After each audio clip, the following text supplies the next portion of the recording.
In today's video, I am going to teach you how to customize Cookie Consent Banner. By the end, you will know exactly where to go in your settings, how to change the look and placement of the banner, how to update the wording and buttons, and how to publish your changes so they go live on your site. Start by going to the top right corner of your dashboard and clicking Settings. This is where most site-wide options are managed, including anything related to privacy. Next, look to the left sidebar and find Privacy and Consent.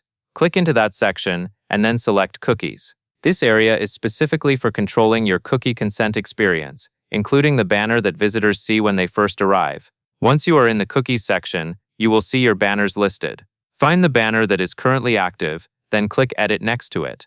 Opening the active banner is important because it ensures you are customizing the version that is actually being shown to visitors.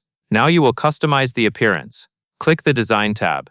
In this tab, focus on adjusting the colors so they match your brand and your site theme. Keep readability in mind as you choose colors, especially for text and buttons. You can also change the position of the banner here. Choose a placement that is easy to notice without blocking important content.